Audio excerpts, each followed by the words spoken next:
जैन साथियों, कैसे आप सभी? उम्मीद करते हैं आप सभी अच्छे और बहुत स्वस्थ हैं।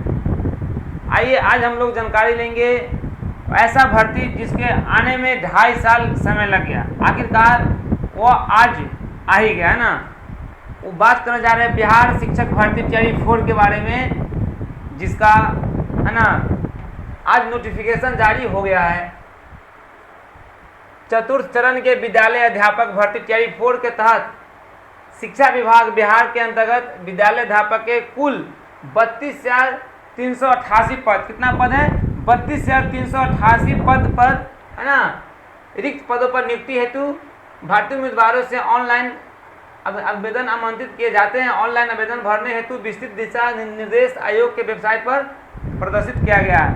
क्या बदला, कौन भरेगा, कौन नहीं भरेगा, क्या है, इस सभी को बारी बारी से हम लोग जानेंगे। किस विषय में कितना सीट है, 1 to 5 में कितना है, 6 to 8 में कितना है, 9 10 में कितना है, 11 12 में कितना है, ये सभी के बारे में हम लोग सिलेबस में क्या बदला हुआ, क्या नेगेटिव आ गया है, पीटी में क्या पूछेगा, मेंस में क्या पूछेगा, इस सभी के बारे में हम लोग बारी बारी से देखेंगे। तो आइए हम लोग देखते हैं। तो 1 to 5 में है ना, 1 to 5 में कुल 3847 पद है। 3847 पद के लिए 1 to 5 में है ना। देखिए समान विषय का इतना है, जिसमें महिला 610 है ना। उसी प्रकार आर्थिक रूप से कमजोर वर्ग में इतना है, जिसमें महिला 117 है। पिछला वर्ग में सभी को बारी बारी से आपको देखने को मिल रहा है। तो 1 to 5 में टोटल कितना है? 3847। कितना है? 3847 है। उसी प्रकार आपको 6 to 8 में 1 to 5 का जो बेसिक पे होगा वो कितना होगा? देखिए है ना, प्रारंभिक वेतन पराक्रम कितना होगा? 25,000। कितना होगा? 25,000 बेसिक पे इसको रखा गया है ना।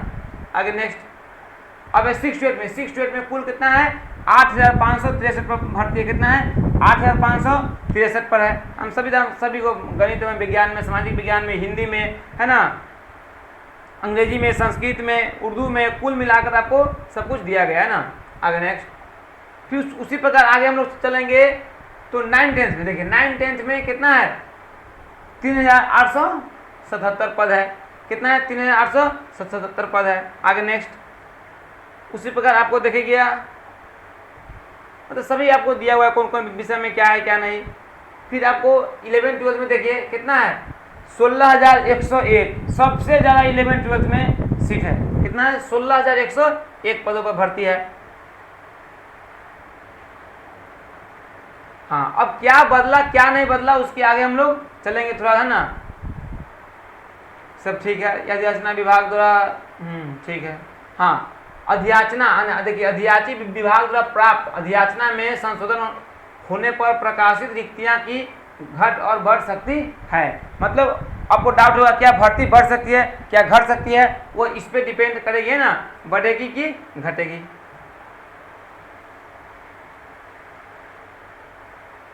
अब देखिए, अब विद्यालय अध्यापक हेतु अगर आप विद्यालय अध्यापक के पद पर नियुक्त होते हैं तो क्या आपको अहर्ता है, न्यूनतम क्या अहर्ता है उसको देखिए। तो भारत क्या होना चाहिए? आप भारत के नागरिक होना चाहिए। क्या होना चाहिए? भारत के नागरिक होना चाहिए। पहला पॉइंट।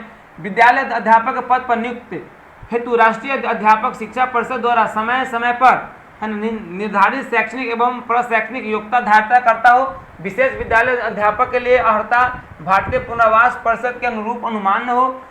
राज्य सरकार अथवा केंद्र सरकार द्वारा समय समय पर आहूत शिक्षक पात्रता परीक्षा में उत्तीर्ण हो। तो प्राथमिक के लिए यानी 1 to 5 के लिए आपको सीटेट पेपर 1 to 5 के लिए सीटेट पेपर 1 या बीटेट पेपर 1 होना चाहिए। मध्य विद्यालय यानी 6 to 8 के लिए क्या चाहिए? सीटेट पेपर 2 या बीटेट पेपर 2 होना चाहिए। 9 10 के लिए क्या होना चाहिए? बोलिए 9 10 के लिए स्टेट पेपर 1 पास होना चाहिए। वही उच्च माध्यमिक विद्यालय अध्यापक यानी 11 से 12 के लिए आपको स्टेट पेपर 2 है ना, परंतु 2012 से पूर्व नियुक्त एवं कार्य शिक्षक जो दक्षता परीक्षा उत्तीर्ण होंगे के लिए पात्रता परीक्षा में उत्तीर्ण होना अनिवार्य नहीं है। यानी आपको 11 12 क्या चाहिए? बोलिए पेपर 2 यानी स्टेट पेपर 1 निकालिएगा तो 9 10 में 2 निकालिएगा तो 11 12 के लिए आप है ना। नोट में देखिए, नोट में क्या है ना, नोट में पढ़ लीजिए। नोट में पढ़िए क्या लिखा हुआ है कि वैसे विद्यार्थी है ना, वैसे अभ्यर्थी जो शैक्षिक योग्यता धारता करते हो है ना एवं शिक्षक प्रशिक्षण पूरा कर लिए तथा माध्यमिक शिक्षा पात्रता यानी स्टेट 2026 में सम्मिलित होने वाले हैं, वे भी विद्यालय अध्यापक के पद पर नियुक्ति हेतु आवेदन दे सकेंगे। इसका ये मतलब हुआ कि स्टेट वाला भी है ना, जो अभी जो 26 में जो अभी फॉर्म भरा रहा है वो भी इस फॉर्म को भर सकता है। स्टेट अपियरिंग को भी मौका दिया गया है। इस भर्ती में स्टेट अपियरिंग को भी मौका दिया गया, स्पष्ट लिखा हुआ है, बशर्ते उन्हें प्रारंभिक परीक्षा से पूर्व है ना माध्यमिक शिक्षा पढ़ता यानी स्टेट 2026 उत्तीर्ण। हाँ, इसका ये मतलब हुआ कि पीटी, प्रारंभिक परीक्षा का मतलब क्या हुआ, पीटी। इसका मतलब है स्पष्ट हो गया कि अब तैयारी 4 में पीटी और मेंस दोनों होगा। तो पीटी परीक्षा से पहले आपको रिजल्ट हो जाना चाहिए, है ना। आप उस परीक्षा में का रिजल्ट आ जाना चाहिए यानी उत्तीर्ण। अगर उत्तीर्ण नहीं होने की स्थिति में प्रारंभिक परीक्षा हेतु एडमिट कार्ड जारी नहीं किया जाएगा। अगर आप नहीं होते हैं, उत्तीर्ण होते, तो आपको एडमिट कार्ड जारी नहीं किया जाएगा। उन्हें ऐसे परीक्षा में भाग लेने का प्रमाण तथा एडमिट कार्ड के एवं परीक्षा फल सहित माध्यमिक शिक्षा पढ़ता स्टेट 2026 संबंधित सभी अवकाश आवश्यक प्रमाण पत्र की मूल प्रति आयोग के द्वारा सत्यापन हेतु मांगे जाएंगे और समय उपलब्ध कराना होगा और सत्यारोपण उनकी अहर्ता मान होगी। आवेदन के समय उन्हें इस आशय का स्व घोषणा भी देना होगा। स्व घोषणा का प्रारूप आयोग के वेबसाइट पे होगा, यानी आपको स्व घोषणा देना है कि हाँ आपका जो पेपर होगा चाहे आप पास कर जाएगा ना। अगर आप पास नहीं करते हैं तो ये सब क्या क्या रद्द कर जाएगा। अब क्या रद्द क्या किया जाएगा, तो परीक्षा फल सहित, है ना, एडमिट कार्ड एवं परीक्षा फल सहित ये सब किया जाएगा ना। आगे नेक्स्ट, हाँ देखिए, राज्य के बाहर के सभी महिला एवं पुरुष अभ्यर्थी के लिए न्यूनतम अंक समान, यानी जनरल के रूप में क्या हो गया, जनरल कोटि में आप राज्य के बाहर का भी भर सकता है, कोई दिक्कत नहीं है। तो समान कोटि के अभ्यर्थी के रूप में निर्धारित की जाएगी, यानी जनरल के रूप में निर्धारित की जाएगा। विद्यालय अध्यापक के मूल कोटि यानी 1 से 5 के पद नियुक्ति हेतु शैक्षणिक एवं प्रशैक्षणिक योग्यता क्या होनी चाहिए, न्यूनतम 50% अंक के साथ उच्चतर माध्यमिक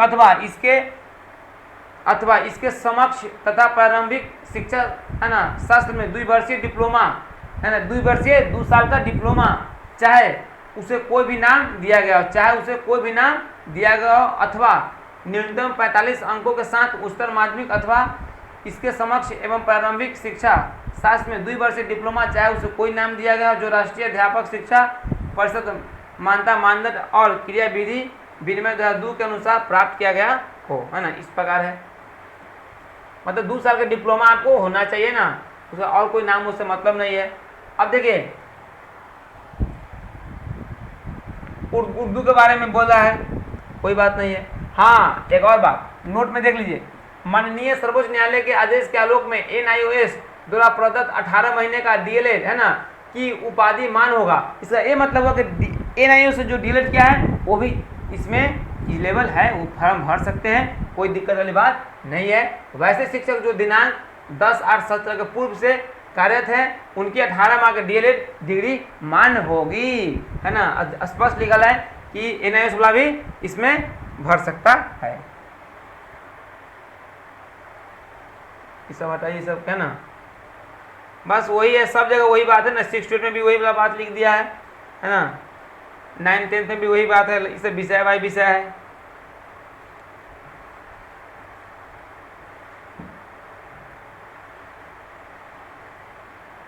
संगीत विषय के बारे में 11th 12th में है ना। चलिए आगे बढ़ेंगे हम लोग।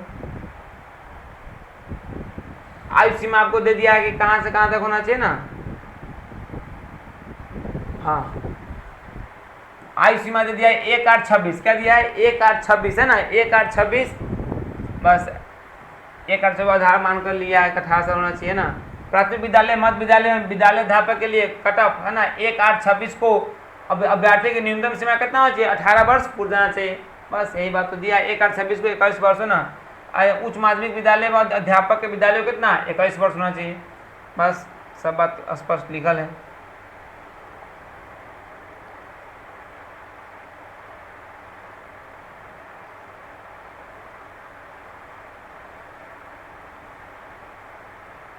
हाँ, आइए अब देखते हैं हम लोग। हाँ, विषय परीक्षा ना, देखिए मुख्य परीक्षा, है ना, मुख्य परीक्षा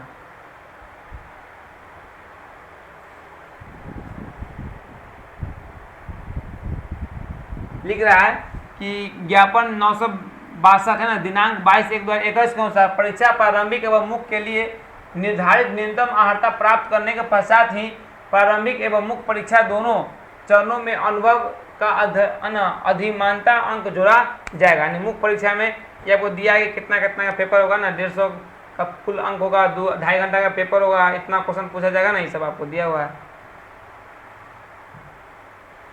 मेन चीज़ है हम लोग को सिलेबस क्या है, क्या होगा क्या नहीं। हाँ यहाँ पे समझना है, देखिए यहाँ पे थोड़ा समझना, यहाँ पे आइए आइए यहीं पे है, बस ये पॉइंट को समझ। सभी पदों के लिए ली जाने वाली मुख्य परीक्षा वस्तुनिष्ठ एवं बहुविकल्पीय यानी एमसीक्यू ऑब्जेक्टिव होगी। परीक्षा की अवधि 2 घंटे की होगी और कुल अंक 150 हैं। इसका ये मतलब हुआ, आप देख सकते हैं, इसको जूम कर देना, देख लीजिए स्पष्ट लिखा हुआ है कि सभी पदों के लिए ली जाने वाली मुख्य परीक्षा वस्तुनिष्ठ एवं बहुविकल्पीय होगी, है ना। कोई एमसीक्यू ऑब्जेक्टिव क्वेश्चन होगा, परीक्षा की अवधि 2 घंटा होगी और कुल अंक कितना होगा, 150 होगा। प्रत्येक प्रश्न 1 अंक का होगा। मुख्य परीक्षा यानी वस्तुनिष्ठ में गलत उत्तर के लिए नकारात्मक अंकन नेगेटिव मार्किंग किया जाएगा। प्रत्येक गलत उत्तर के लिए 1/3 यानी 1/3 नेगेटिव मार्किंग का प्रावधान होगा। प्रत्येक प्रश्न के लिए 5 विकल्प दिए गए हैं। 5 विकल्प, पिछले साल भी थियरी 1, 2, 3 में भी कितना था, 5 विकल्प था, नो डाउट, है ना। प्रदान किए जाएंगे, अभ्यर्थी को एक सही उत्तर A, B, C, D, है ना, में से कोई एक विकल्प का चयन कर उत्तर पत्रक में अंकित करना होगा। यानी 5 को ऑब्जेक्टिव ऑप्शन आपको दिया जाएगा। ऑप्शन उसमें से आपको 5 में से या तो A या B या C या D को टिक करना है, ठीक है। यदि अभ्यर्थी प्रश्न का उत्तर नहीं देना चाहते, आपको मन है कि हम इस प्रश्न का उत्तर नहीं दे या नहीं जानते हैं, चाहे आपको मन है कि मुझे छोड़ना है, तो ऐसे नहीं छोड़ना है। ऐसे छोड़िएगा तो आपको सही में से 1/3 नंबर को काट दिया जाएगा। तो आपको नहीं देने का मन है, अगर आप नॉट अटेम्प्ट करना चाहते हैं तो अन्य ऑप्शन आपको ई को टिकना होगा, वही बात बोल रहा होगा ना। यानी आप अभ्यर्थी नहीं देना चाहते हैं तो विकल्प ई का चयन करना अनिवार्य होगा। किसी भी स्थिति में प्रत्येक प्रश्न के लिए केवल एक उत्तर चुनना है। यदि कोई अभ्यर्थी 5 विकल्प A, B, C, D, E में से किसी भी चयन नहीं करता है तो ऐसे प्रत्येक, है ना, अनुत्तरित प्रश्न का नकारात्मक अंकन करते हुए 1/3 अंक की कटौती की जाएगी। यही बात आपको लिखा हुआ है। इसका मतलब ये हुआ कि आपको 5 ऑप्शन दिया जाएगा। 5 ऑप्शन में जो सही है, सही कौन होगा, सही आपको A, B, C, D, यही चारों में से आंसर होगा, चारों में से आंसर होगा। लेकिन 5वां ऑप्शन वो है, ई ऑप्शन उसको कहेंगे जिसको आप छोड़ना चाहते हैं क्वेश्चन को। आपको मन ना है कि हम ना दें इस ऑप्शन को, हम ना इस क्वेश्चन में कुछ ना टिके, तो आप ई ऑप्शन आपको टिकना या टिक करना आपको अनिवार्य है। आपको वही बात में घसना अनिवार्य है ना। नहीं घसीगा आपको 1/3 निगेटिव कर दिया जाएगा। नेक्स्ट बात, अगला बात देखिए, नोट में देखिए क्या बात लिखा है ना। हाँ ये सब हो गया, आगे बढ़ेंगे हम लोग।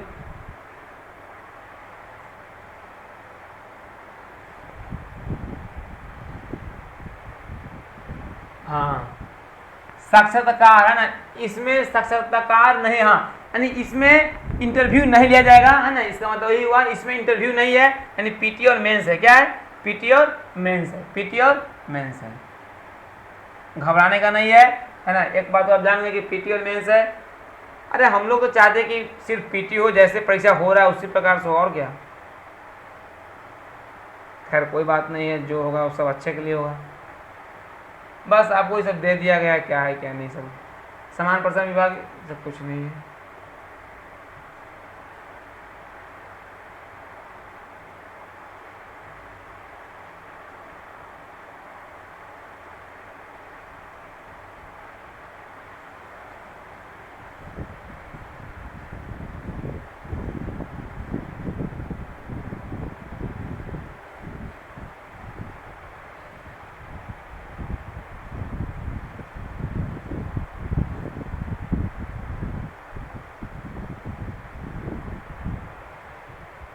हाँ देखिए शुल्क क्या है, तो समान प्रसारण विभाग बिहार का संकल्प ज्ञापन इतना दिनांक 21/8/25 के आलोक में प्रत्येक अभ्यर्थी को 100 रुपया देना। कितना देना होगा, यानी आपको ये फॉर्म भरने के लिए 100 रुपया देना होगा। कितना देना होगा, 100 रुपया आपको देना होगा। परीक्षा शुल्क जमा किया जाना है।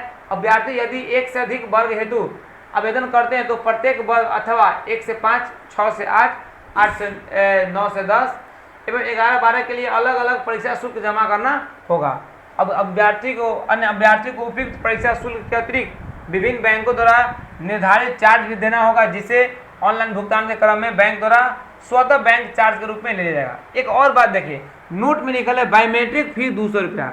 अगर आप फॉर्म भरते समय अगर आप आधार कार्ड नहीं देते हैं, आधार नंबर नहीं देते हैं, तो आपको एक्स्ट्रा पे करना पड़ेगा 200 रुपया, जो बायोमेट्रिक के लिए आपको लिया जाएगा। जो दे देंगे उसके लिए नहीं लिया जाएगा। तो वैसे बैंक जिनके द्वारा ऑनलाइन आवेदन में पहचान पत्र के रूप में आधार कार्ड अंकित नहीं किया जाता है, उन्हें बायोमेट्रिक फी के रूप में 200 रुपया है ना अतिरिक्त शुल्क का भुगतान करना होगा। बात को समझे ना, ये आपको देना पड़ेगा, जान लीजिए।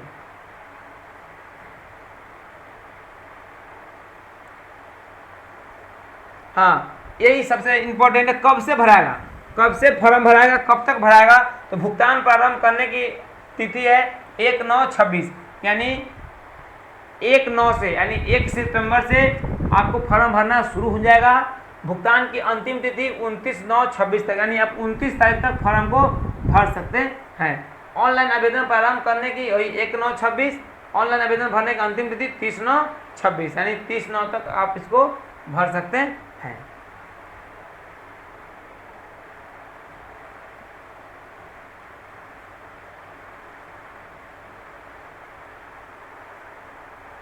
हाँ, ये आपको है ना ऑनलाइन आवेदन करने की प्रक्रिया में देख लीजिए, है ना। वन टाइम रजिस्ट्रेशन OTR अगर आप कर लिए तो ठीक है पहले से, नहीं तो आपको करना पड़ेगा, है ना।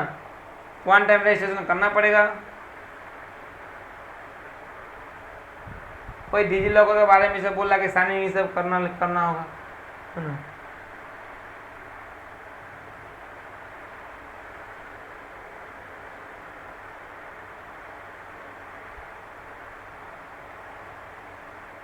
फोटो एवं हस्ताक्षर का प्रोफाइल लॉक ये सब क्या है ना, देख लीजिए। 150 से तो 220 पिक्सल के है।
अब देखिए सिलेबस में क्या हुआ, सिलेबस में कुछ बदलाव हुआ है जिसको हम लोग समझ लेंगे। सिलेबस में आपको जो अभी हम लोग पढ़ रहे थे, अभी हम लोग मैथ रीजनिंग ये सब पढ़ रहे थे, है ना, सामान्य जानकारी ये सब भी आपको मेंस में पूछा, कहाँ से पूछा जाएगा, है ना। मेंस के लिए आपको पूछा जाएगा 150 प्रश्न पीटी में भी है, 150 प्रश्न कहाँ मेंस में भी है, कहाँ पे है, मेंस में भी है, गौर कीजिएगा।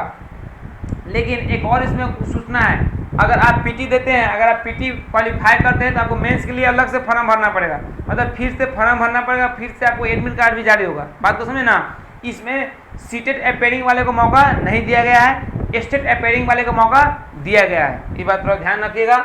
और मेंस के लिए आपको अलग से फॉर्म भरना पड़ेगा, उसका अलग से एडमिट कार्ड जारी होगा। बात को समझे ना।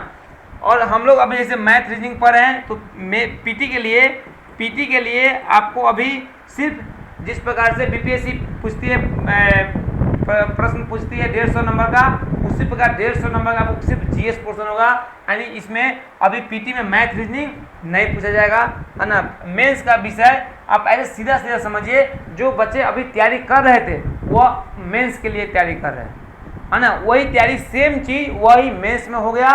और पीटी के लिए सिर्फ क्या हो गया, 150 को 150 आपको जीके ये सब जीएस आपको पोर्शन को पूछा जाएगा, है ना। और आपको यहाँ तक बहुत आप समझ गए लगभग सब क्या है क्या नहीं। तो आप समझ गए कि जो अभी आप पढ़ रहे हैं वो मेंस के लिए पढ़ रहे हैं, कैसे पढ़े, क्या ना पढ़े, आप समझिए। बदलते हुए पैटर्न को आपको ध्यान में रखना होगा। एनसीईआरटी को पढ़ना होगा, एससीईआरटी को पढ़ना होगा, 6 से लेकर 12वीं क्लास तक के सभी एनसीईआरटी एससीईआरटी को हम लोग अच्छे ढंग से पढ़ेंगे, तभी जाके इसको मुकाम पे कथन निष्कर्ष वाला क्वेश्चन को हम लोग पढ़ना होगा, है ना। बहुत डीप में आपको जाकर पढ़ना, क्योंकि 150 नंबर का क्या है, जीएस क्वेश्चन है, क्वेश्चन है ना बढ़ेगा, क्योंकि बच्चे को छाटना है ना 10 गुना तो मेंस में के लिए जाएगा। तो बस इसी का आप समझिए, तो आपको तैयारी को और अच्छा से करना पड़ेगा। चलिए आज की सूचना इतना ही, मिलते हैं हम लोग फिर नेक्स्ट वीडियो में। बहुत बहुत धन्यवाद।